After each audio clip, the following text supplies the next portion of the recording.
So there's a rumour going around that the Earth spins on its axis, roughly 360 degrees in 24 hours.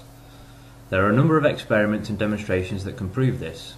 One such proof is the ability of a spinning gyroscope to remain rigid in space whilst the Earth spins below.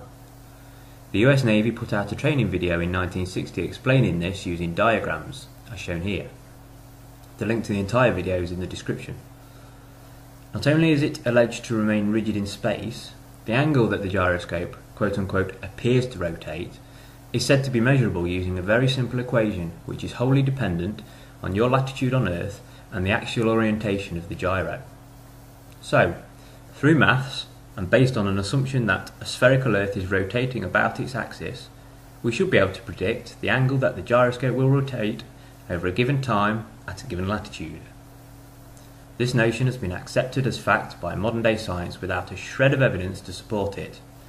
Nowhere can I find any video that demonstrates this apparent proof. I found the same assertion made about apparent drift all over the internet, including on aviation websites like this one, which gives more illustrations and the same equations for calculating the drift.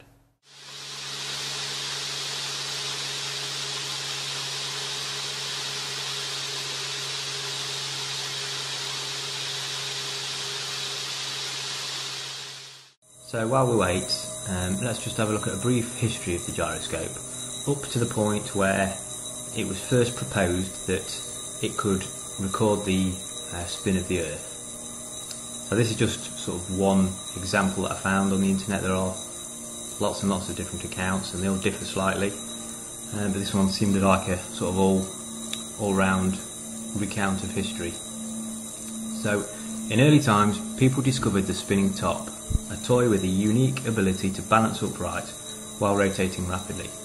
Ancient Greek, Chinese and Roman societies built tops for games and entertainment. The Maori in New Zealand have used humming tops with specially crafted holes in mourning ceremonies. In 14th century England, some villages had a large top constructed for a warming up exercise in cold weather. Tops were even used in place of dice. It was not until the late 18th and 19th centuries that scientists and sailors began attempting to use spinning tops as a scientific tool. At the time, sailors relied on sextants for navigation, measuring the angle between specific stars and the horizon. This method was limited, however, if choppy seas or fog obscured the true horizon, or clouds obscured the stars. Serson, an English scientist, noted in the 1740s that the spinning top had a tendency to remain level, even when the surface on which it rested was tilting.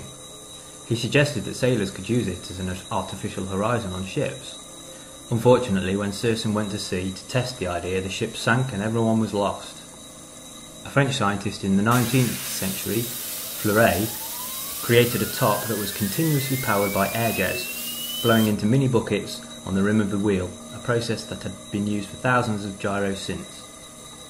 The first modern gyroscope was designed in the early 1800s by Johann Gottlieb Friedrich von Bernberger, a professor at the University of Tübingen in Germany.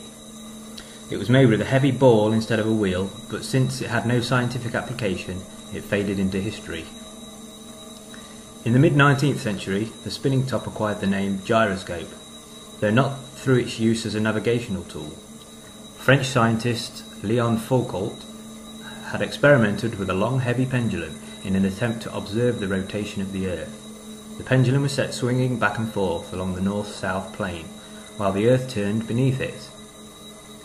Foucault corroborated the observation by using a spinning top in a similar manner. He placed a wheel, rotating at high speed, in a supporting ring in such a way that the axis of the spinning wheel could move independently of the ring. In fact, the supporting ring moved over the course of a day, as it was connected to the surface of the rotating Earth. The axis of the wheel remained pointed in its original direction, confirming that the Earth was rotating in a 24-hour period. Foucault named his spinning wheel a gyroscope, from the Greek words gyros, which is revolution, and skopin, which is to see. He had seen the revolution of the Earth with his gyroscope.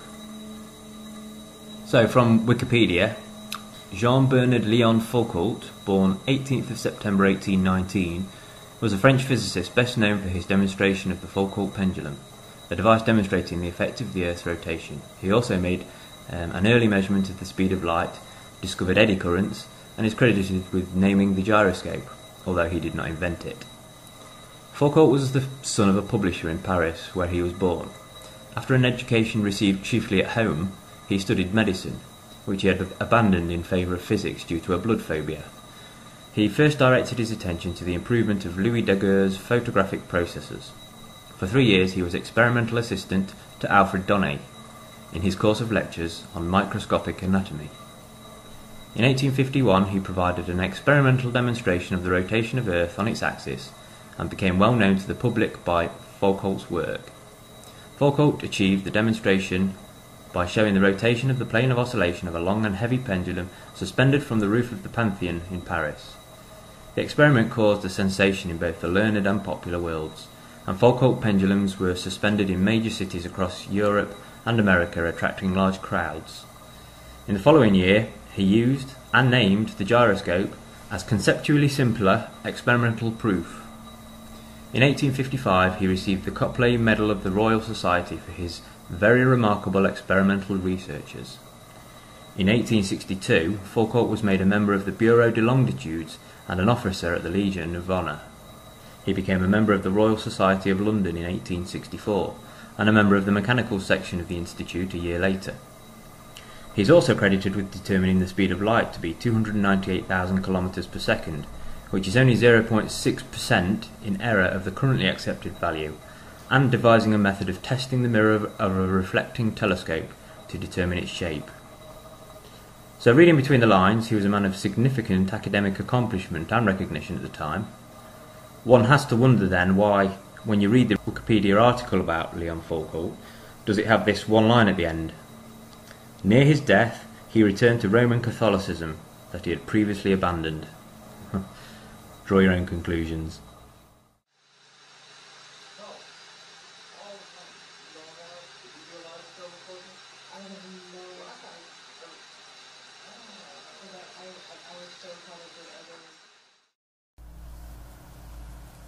These are some of the gyros that Leon Foucault used in his experiments. The large one at the back on sort of a wooden tower was a later addition. That one wasn't manufactured until 1867. But the ones at the front were all part of the same setup, and they were demonstrated in 1852, so 15 years earlier. And what you do is you take the flywheel out of the gimbaled, the brass gimbal stand on the right, and you place it in this wooden sort of housing and spin it up. Quite how it was spun up isn't clear, I couldn't really find that out, but once it's up to speed, they then take it out of this wooden frame and transport it back into the brass gimbal set. Then you see the long pointing arm, the white pointing arm, coming from the sort of axis, the rotational axis there, onto the little measuring stand, which would have had graduations marked on it. And then with the eyeglass, he would look through it and see what the sort of rotation is. So you can see what we're looking at is a very, very tiny amount, and that's due to the fact that he couldn't spin his gyro up for very long back then. Some of the sources I found said it was only between 150 and 200 RPM, which I'm sure doesn't sound right, because I think I could spin that up quicker with a piece of string wrapped around the spindle. But that's what it says. So he wouldn't have had long to actually get this reading before the gyro slowed down to a stop. What, maybe 3-4 minutes? Let's give him the benefit of the doubt and say 5 minutes. So based on a latitude in Paris, that's less than 1 degree's movement in 5 minutes. So you can start to see why he needs the extended arm to sort of exaggerate the angle, and the sort of magnifying telescope looking device, because the movement is extremely small. Now this movement could purely be down to a weight imbalance like I had, or it could be the friction in the bearings. Remember, this was 1852, technology wasn't as it is today, If you remember on the manufacturer's video, they said that there's absolutely no load on these bearings.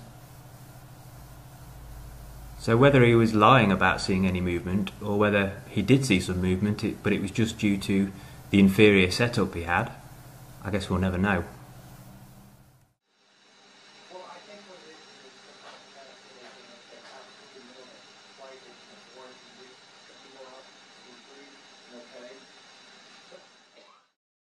Okay, let's go back and have a brief look at how it came to be that gyroscopes are supposed to be able to record or demonstrate the rotation of the Earth.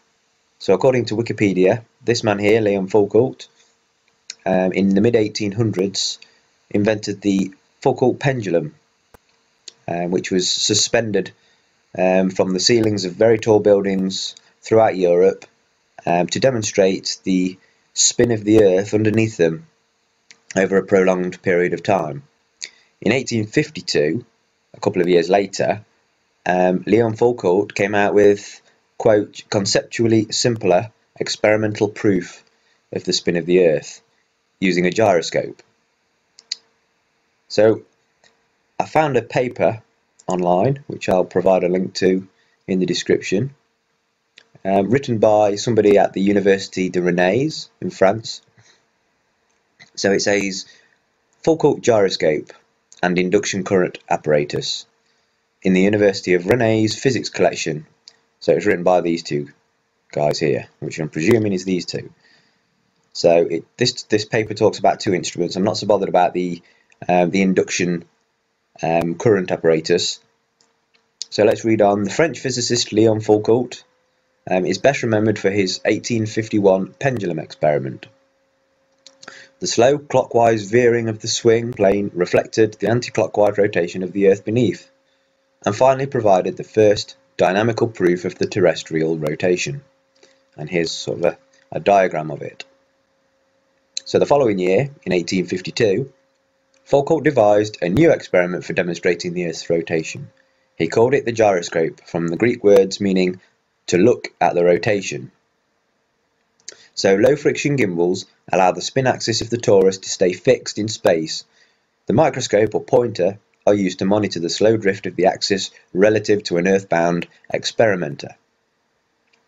And this apparatus, using the crank handle to spin the torus up to 150 to 200 revs per second before it is placed in the gimbals, which is here.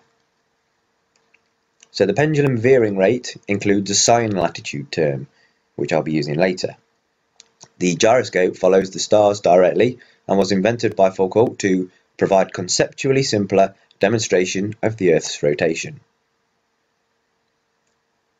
So the University of Rennes holds a Foucault gyroscope set in its physics collection.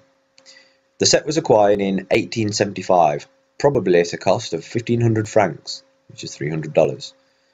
The maker is the firm of Dumoulin-Froment, successor to the Froment firm that made Foucault's original gyroscope in 1852. So note, this is not the original gyroscope. And whilst we're on this slide, let's just look at the size of the guy's hand in comparison to the gyroscope flywheel there. I first thought that the gyroscope was much bigger, but when you actually see it, with a reference as in this guy's hand, you can see how small it actually is. And here is the apparatus that's used to spin it up. So Foucault gyroscopes are exceedingly rare, perhaps because they were very expensive, 1,500 to 2,500 francs. So not for the common man. The original 1852 gyroscope was bequeathed to the College de France and has been lost. Really careless. We know of only 3.5 other sets besides the Rennes one, and they are there's one in Paris in the Musée des Arts et Métiers. There's one that this one's talking about in Rennes. One in London Science Museum, Coimbra, and the Washington Smithsonian Institute. If you know of other Foucault gyroscopes, please let us know. So a gyroscope set came with 2 rotors. One is missing from the Rennes set, the other has broken suspension pins. So we have not yet been able to set the gyroscope going. What? Not yet? According to this, you've had it in your possession since 1875.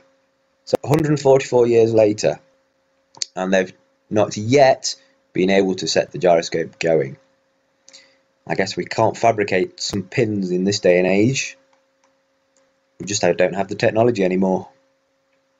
However, various accessories have survived that could be used for demonstrating other properties of rotary motion. And there's a few more pictures here, and then it goes on to the induction apparatus, which I'm not really interested in. So let's go on to have a look at some pictures of this original apparatus. So this one here, this would be used to first balance the gyroscope so that there was no sort of bias on the weighting either side. Then it was obviously put into this apparatus to spin up. Once it was up to speed, it was then taken out and put in here, and the long pointing arm here would record the rotation as the Earth spins, and this remains rigid. The microscope here was used to view some small graduations on the side of this outer gimbal here. It's just a second way to observe this supposed rotation. There's just a close-up of the balancing instrument, and a close-up of the instrument that's used to spin it up. And here's a close-up. I'm going to zoom into here and just show the top. So there's a little hook here onto which a low torsion cord would be suspended down. This is obviously threaded, so you could screw this up and down by hand. The cord would attach onto this little loop, and the whole gimbal here is able to spin freely upon this domed piece of steel via this tapered conical piece of steel to form a low friction bearing point just here. The sides of the gyroscope here, these bearings are called knife edge bearings. I'll show you a close-up of them in a second. And obviously the bearings in here and in here that are the main spin axis bearings, they weren't even ball bearings, because ball bearings hadn't actually been invented. They'd been patented already, but not manufactured by 1852. I think it was 1869 before the first ball bearings were actually used. So much more inferior bearings in here than what we use today. And here are the close-up views of the knife edges just here. Obviously this would be placed in here so that the spin axis was horizontal.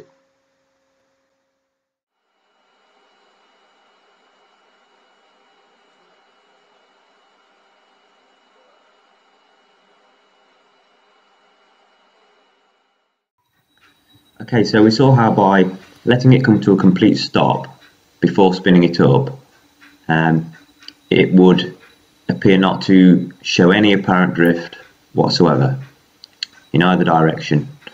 I've done it countless times now. I've got lots of different experiments on video in all different scenarios. I did it lots and lots of times, and not once did I see anything that resembles apparent drift either in speed or direction. We also saw earlier how a particular rotation or direction of rotation can be induced into the gyroscope. So it doesn't take too much of a stretch of the imagination to wonder if the rate at which it rotates could be controlled. And I'm just putting this out there for consideration. I'm not saying this is what it was for, but let's just take a look at the top of Foucault's gyroscope here and look at what the function of this could be. It looks like to me it puts a pressure on the pin there, and it looks like it's threaded. So you could fine-tune that if so desired to slow the rotation down to a certain speed given a bit of trial and error. I mean, I can't think of a logical reason why you would need this. I certainly didn't need anything like this in my experiment. The only other thing to consider, I suppose, is that this isn't actually the original gyroscope from the original Leon Foucault experiments. That one was lost, so I guess we'll never know what the actual one looked like. We can only presume that it looked similar to these ones.